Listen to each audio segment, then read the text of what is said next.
one championship has, I would say, burst on the scene because those in the know have seen it bubbling around for a while now. But can you talk us a little bit? How did you first hear about it, and what was your path to one championship? Yeah. So when I got signed to Glory was when one was like really starting to come up again.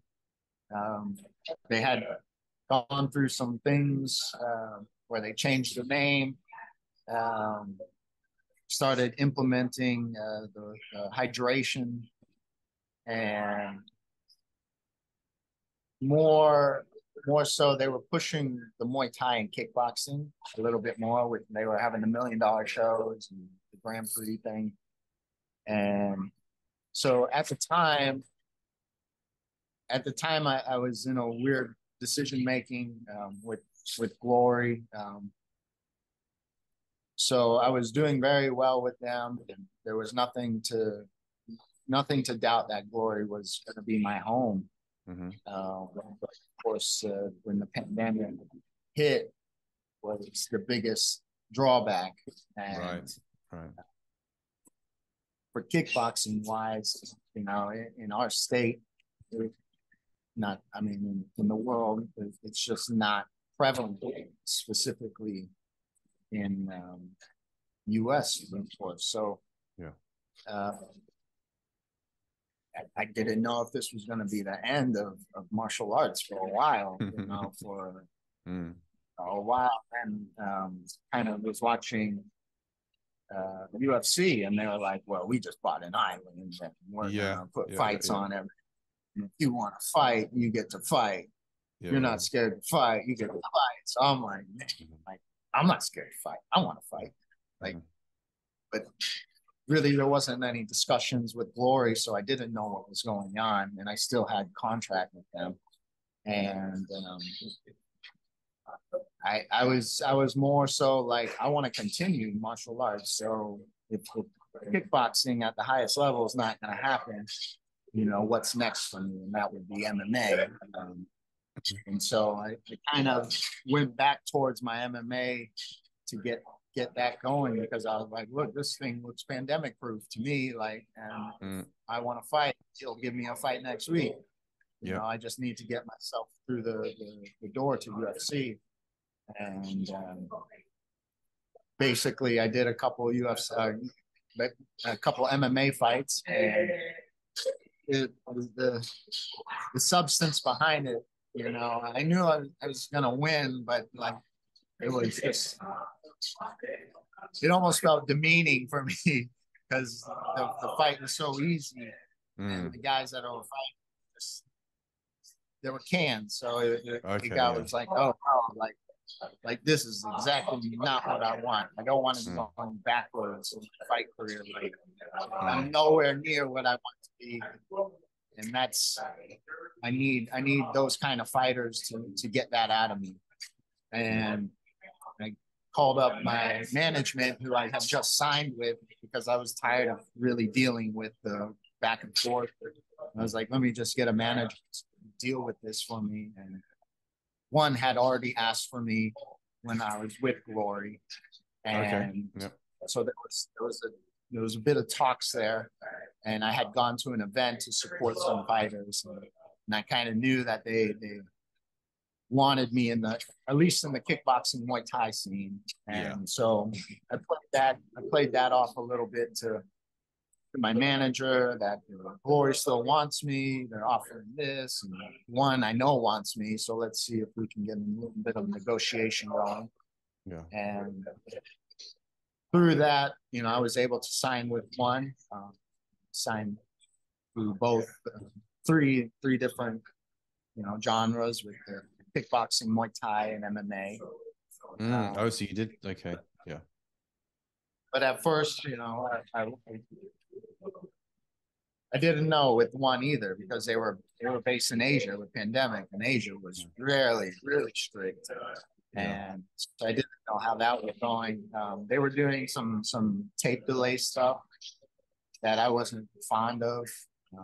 We kind of had to keep the fight a secret for a week or two, and then they'll air the fight on. And okay, I wasn't too fond of that.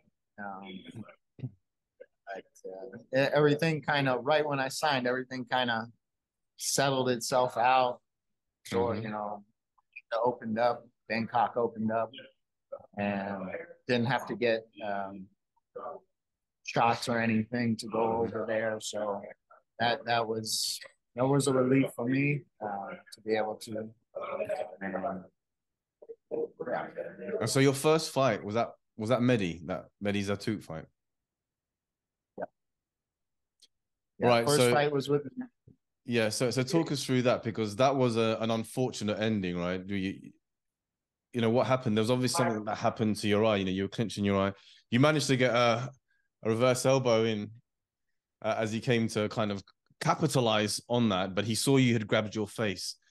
So tell us what actually happened in that moment, and then again going back to this idea of mentally dealing with adversity. Where were you at after that? Yeah, well, just going off the fight with the injury, he basically got a clean right cross right into my eye socket and like basically blew out what is called the orbital floor. Okay. So he didn't break the front of the bone. He broke pretty much where my eyeball sits. And like immediately, as soon as he did it, my eye was just like scrambled up, like just. But did you feel a pop? Did you feel a break? Did you feel a? Did you hear? Did you more than hear? Yeah, I felt the shot, and I was like, you know, the adrenaline's in there, and that's happening. But yeah, you know, like if you're feeling this through the adrenaline, there's something really wrong. And yeah, you know, as I was kind of looking to see, my eye just was pretty much fuzzed up, and you know, I was seeing triple. yeah. Just that the peripheral where I was looking, it's kind of crossed now, just because it sits a little bit lower.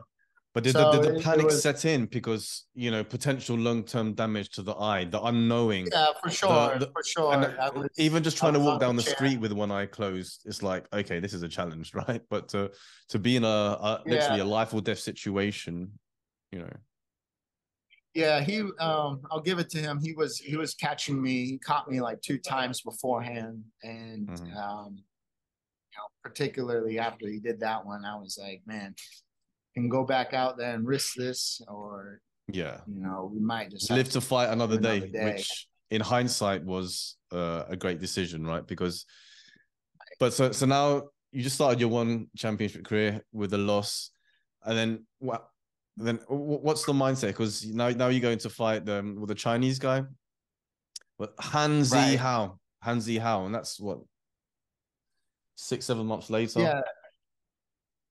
So there was a lot of personal things happening in my lifetime at that moment. Actually, my father had just passed away a few months earlier to stage 4 prostate cancer. I was taking care of him for his final months, and after that, my daughter was born, and so it was just like a roller coaster, and I felt I needed to fight, but in a sense, I just wanted to go out and fight. Like ram my head through the door type deal, like somebody punched the shit out of me type deal. It was very not a good way to enter into training, and on top of that, just training wise, I was sourcing it here, so it was very much on my own time, and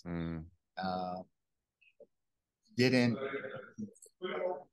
not taking anything away from Mehdi, but I did not do anything that I should have been doing properly. And so after he broke my eye, I said to myself, like, I was like, man, like, I was just telling myself how stupid I was. And like, you know better. You cannot be doing this. You cannot be fighting the best. And, you know, fire with fire. That's not smart. That's not how you got here. You know, that's not what you need to be doing. So I told myself, I told my family, I was like, the only way I will be getting back in the cage for myself